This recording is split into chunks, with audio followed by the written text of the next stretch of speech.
আসসালামু আলাইকুম দর্শক, অন্তর্বর্তী সরকারের বিভিন্ন পর্যায়ের অভিনব সব দুর্নীতি সংক্রান্ত নানান ধরনের সংবাদ আমাদের সামনে প্রায় উপস্থিত হচ্ছে এবং তারই ধারাবাহিকতায় দুর্নীতি সংক্রান্ত একটি অভিনব এবং একই সঙ্গে উপভোগ্য একটি সংবাদ বা একটি ডকুমেন্ট সামাজিক যোগাযোগ মাধ্যমে ভাইরাল হয়েছে। আপনাদের অনেকেরই চোখের সামনে নিশ্চয়ই পড়েছে। আমাদের প্রধান উপদেষ্টার 6 জন উপপ্রেস সচিব এবং সহকারী সচিবদের জন্য তাদের ব্যবহারের জন্য 6টি লেটেস্ট মডেলের আইফোন কিনতে প্রধান উপদেষ্টার কার্যালয় থেকে ডিও লেটার গেছে অর্থ বিভাগে। কি দারুণ এক সংবাদ। এখন অনেকেই বলতে পারেন যে এটি কি আর দুর্নীতি, 6টা আইফোনের দাম কতই বা, কথা সত্য, কিন্তু এই ছোট দুর্নীতি এবং অভিনবত্বের মাধ্যমে আমরা এটুকু বুঝতে পারি সরকারের বিভিন্ন পর্যায়ে কি অবাধে লুটপাট বা দুর্নীতি চলছে নতুন নতুন কৌশলে, এবং অনেকের রুচি নিয়েও প্রশ্ন জাগে। যাই হোক, যে অনুমোদন পত্রটি সামাজিক যোগাযোগ মাধ্যমে ভাইরাল হয়েছে সেখানে কি লেখা রয়েছে?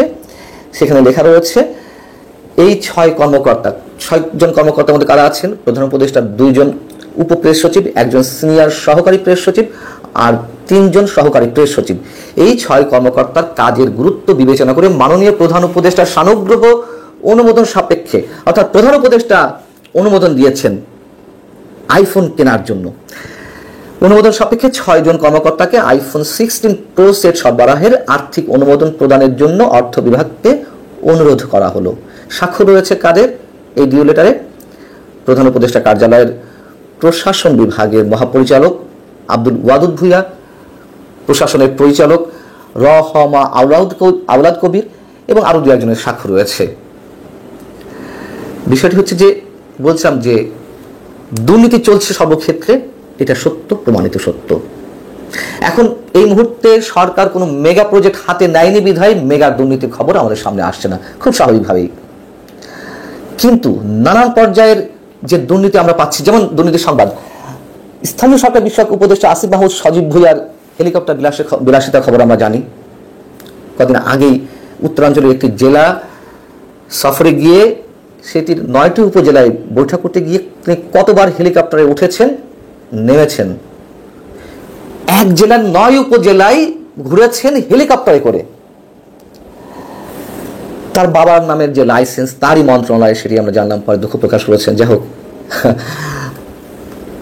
সরকারের উপদেষ্টারা, একাধিক উপদেষ্টা 3টা 4টা করে গাড়ি ব্যবহার করছে এবং এই যে কাজের গুরুত্ব বুঝে যাদেরকে আইফোন 16 প্রো দেওয়া হচ্ছে, প্রধান উপদেষ্টা নিজে পারমিট করলেন, অ্যাপ্রুভ করলেন।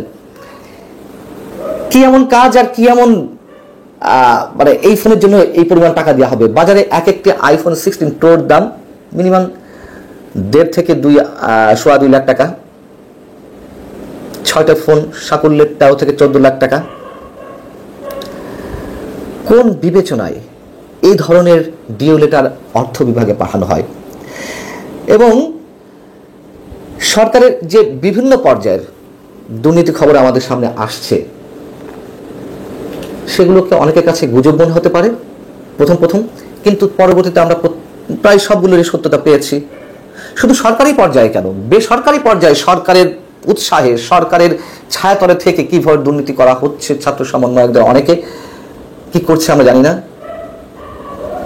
আচ্ছা, আমাদের প্রধান উপদেষ্টা যে কাতার গেলেন, সেখানে 3-4 জন press secretary, deputy press secretary, assistant press secretary, কি প্রয়োজন আছে? এই যে সরকারি টাকায় বিভিন্ন জায়গায় সফর অহেতুক, অনর্থক। 2 উপদেষ্টার এপিএস এর বিরুদ্ধে দুর্নীতির খবর বেরোলো, তাদেরকে সসম্মানে অব্যাহতি দেওয়া হলো। পরবর্তীতে আবার বলা হলো না, তারা পদত্যাগ করেছেন। পরবর্তীতে আবার সমালোচনার মুখে তাদের বিরুদ্ধে তদন্ত করবে, এই কথাও বলা হলো। কাহিনীর শেষ নেই। এবং দুর্নীতি যে বড় আকারে হচ্ছে, থেমে নেই, তার প্রমাণ তো দুদক নিজেই।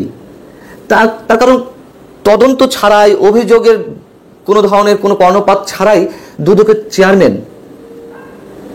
চেয়ারম্যান কিভাবে বর্তমান সরকারকে সার্টিফিকেট দিয়ে দেয়?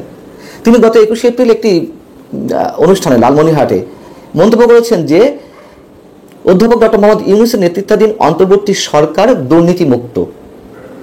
কি অদ্ভুত! এবং সেই একই কথা প্রধান উপদেষ্টা কাতার বসে বলেছেন। তিনি কি বললেন? কাতার বসে একটি অনুষ্ঠানে তিনি বলছেন, একটি বিষয় পুরো দেশ একমত, এই সরকারের মধ্যে কোনো দুর্নীতি নেই। আপনি যাকেই জিজ্ঞেস করুন না কেন, সবাই এক বাক্যে স্বীকার করবেন এই সরকার দুর্নীতিমুক্ত। এই যে সালাউদ্দিন তানভীর, সে যে 400 কোটি টাকা বই ছাপানোর থেকে কমিশন নিয়েছে এবং এবার বই দিতে কেন দেরি হয়েছে বাচ্চাদের হাতে, সে কথা তো আমরা সবাই জানি। এই যে টেন্ডারটি গেল, এটি কি দুর্নীতির মাধ্যমে না? এটিকে দুর্নীতিকে উৎসাহিত করা হয়নি? এবং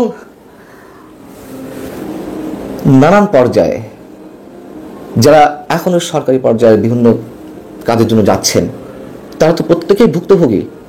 যে স্পিড মানি ছাড়া ফাইল নড়ছে না, কাজ করছে না। দুদক যে ছাত্র সমন্বয়কদের মাধ্যমে ব্যবহৃত হচ্ছে, ছাত্র সমন্বয়কদের তদবির বাণিজ্যের কারণে দুদক অনেক তদন্ত করতে পারছে না আওয়ামী লীগ সরকারের সাবেক মন্ত্রী এমপিদের বিরুদ্ধে। এই কথা তো টিআইবির নির্বাহী পরিচালক ডক্টর ইফতেখারুজ্জামানের।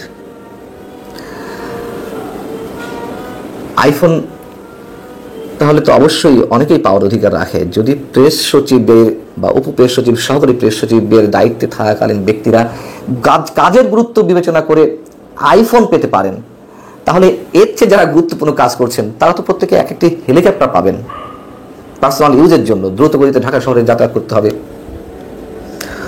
অদ্ভুত সব বক্তব্য আমাদের সামনে একে একে হাজির হচ্ছে। আল্লাহ হাফিজ, ভালো থাকুন সবাই।